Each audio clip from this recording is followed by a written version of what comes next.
Bandido esse cara, hein?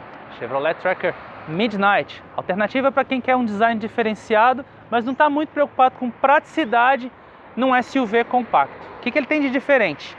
A princípio, essa corzona preta aqui é a única cor disponível no portfólio. E ele, na verdade, tem vários detalhes pretos também que são alusivos à versão.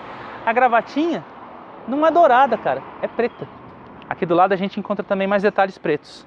Esses rodões de 18 polegadas pintados em preto brilhante. E lá atrás ele tem o badgezinho da versão Midnight. Eu gosto do Tracker, mas a gente tem que apontar para você o que ele tem de bom e de ruim para saber se você vai gostar também.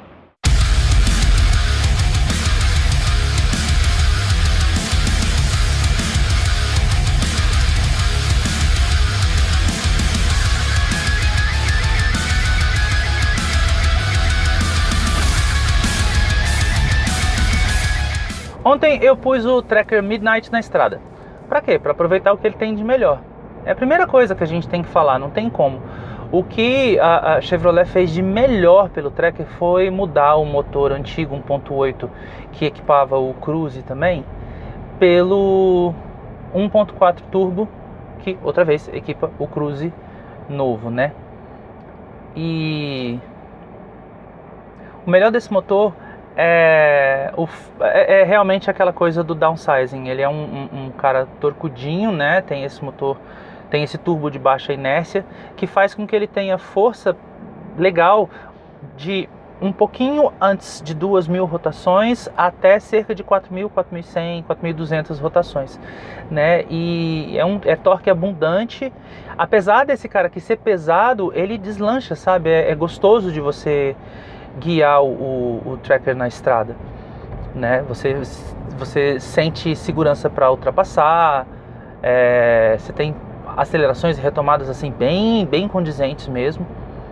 E inclusive isso torna o Tracker, como a gente já falou inclusive em outra vez que a gente testou o Tracker na versão Premier, mas com esse mesmo motor aqui, o SUV compacto de melhor desempenho, né, no segmento.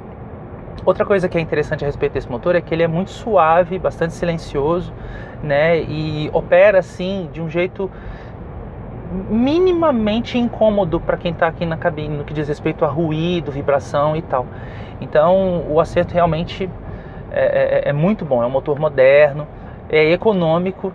A gente está fazendo uma média aqui, a gente rodou exclusivamente com etanol. É claro que o trânsito de São Paulo não ajuda ninguém a consumir pouco. E outra, é muito difícil você não querer dar umas pisadinhas, né, um pouquinho mais fortes de vez em quando, justamente porque você tem torque abundante disponível a qualquer hora. Então a média que eu consegui aqui foi de 7,7 km por litro de etanol na cidade.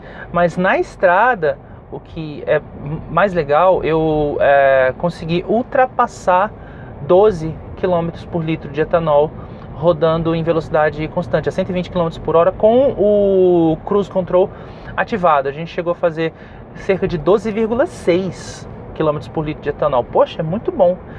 Mas é bom não só porque o motor é bom, mas é bom em relação ao peso do carro, por exemplo. É óbvio que a gente vai pontuar alguns problemas em relação ao peso, né? Mas levando em consideração que esse cara aqui é um cara de quase 1.500 quilos, isso se torna melhor ainda, né? Sendo essa a primeira boa característica do Tracker, a gente tem que ressaltar outra característica. Há quem não goste desse acerto de suspensão que a Chevrolet colocou aqui nele. Eu gosto. Por quê? Porque antes do Tracker, e eu lembro que a primeira vez que eu avaliei o Tracker foi naquela versão ainda antiga, LTZ, com a frente antiga e com aquele motor 1.8 16 válvulas.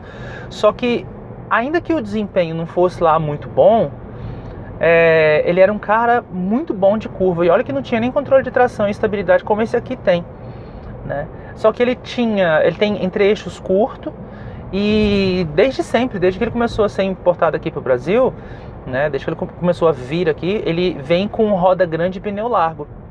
Essa versão aqui tem rodas com aro de 18 polegadas e pneus 215/55. E conta ainda com controle de tração e estabilidade. Tá legal, a suspensão tá mais macia? Tá mais macia. Porque a Chevrolet precisou fazer um acerto para agradar mais o comprador típico de SUV, que gosta de transportar a família e que não gosta muito daquela bateção toda, né, na hora de transpor obstáculos ou imperfeições do asfalto, que aqui em São Paulo é a coisa mais comum da face da terra. Só que, ainda que esse cara aderne um pouco na curva, ele encontra rapidinho um ponto de apoio, sabe? Porque a suspensão... E aliás, eu tenho que fazer até um meia-culpa aqui. Se você clicar aqui em cima, você vai ver o vídeo que nós fizemos comparativo com vários SUVs. A gente testou o Kicks, o HR-V e o Tracker na versão Premier. E lá naquele vídeo eu disse que o Tracker era o cara que tinha suspensão mais durinha. Eu preciso fazer meu meia-culpa porque talvez eu tenha usado, apesar de dizer exatamente o que eu quis dizer, eu tenha usado o termo errado.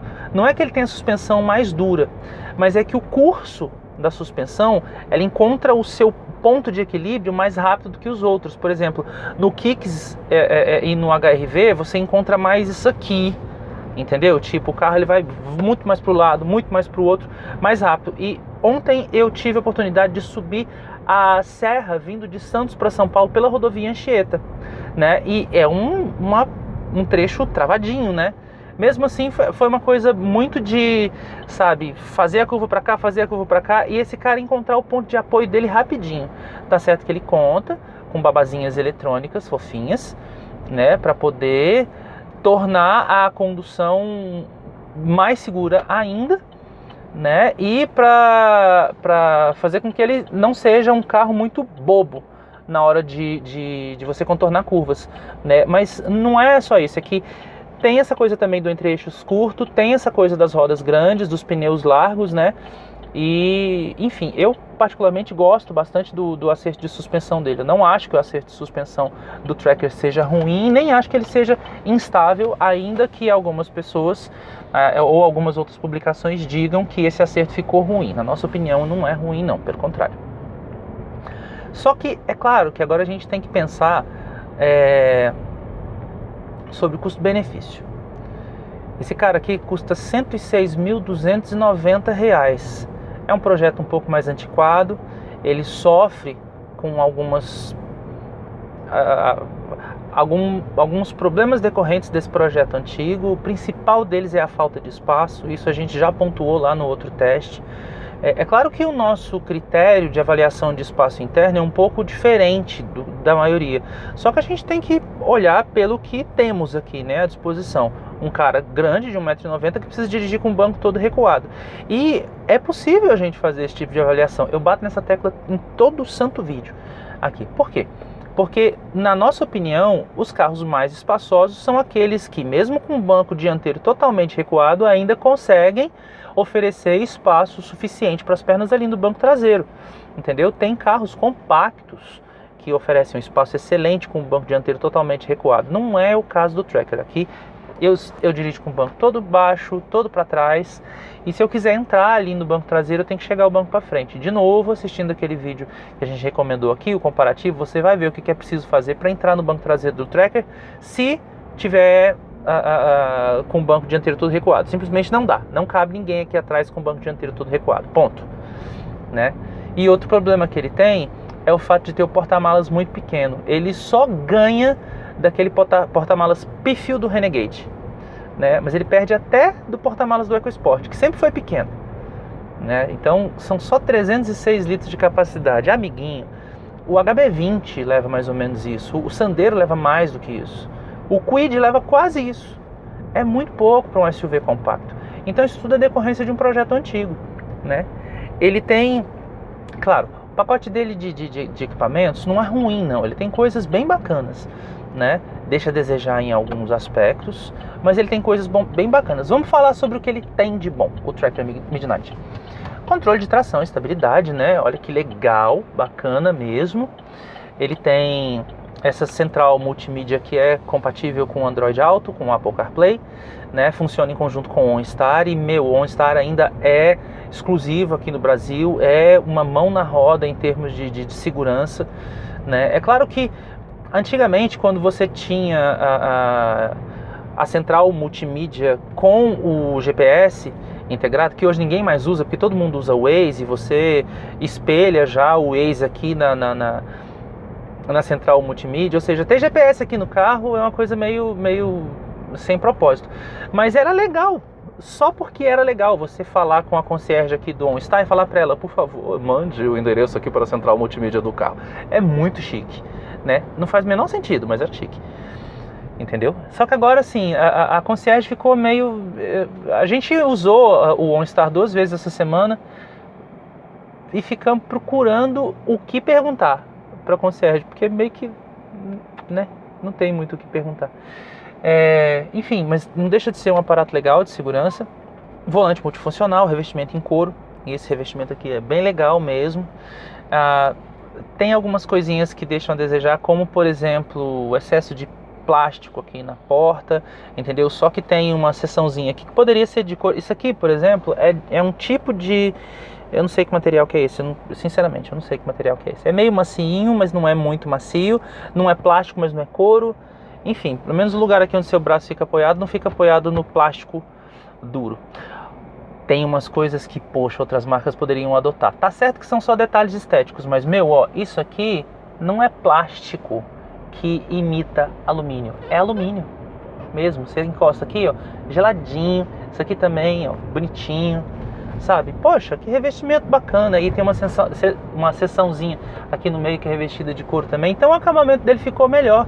Esse painel aqui, inclusive, é melhor do que aquele painel antigo, que parecia painel de moto, né? Enfim, tem umas coisas nele que são bem bacanas. Se você olhar aqui embaixo na descrição do vídeo, a gente vai colocar aqui para você a lista completa dos itens de série que vem no Tracker Midnight. A gente destaca, né, isso, os controles de tração e estabilidade, esse teto solar elétrico aqui, né, a central multimídia compatível com Android e Apple. E agora a gente tem que falar sobre coisas que ele não tem. Ar-condicionado automático digital. É um carro de 106 mil reais e...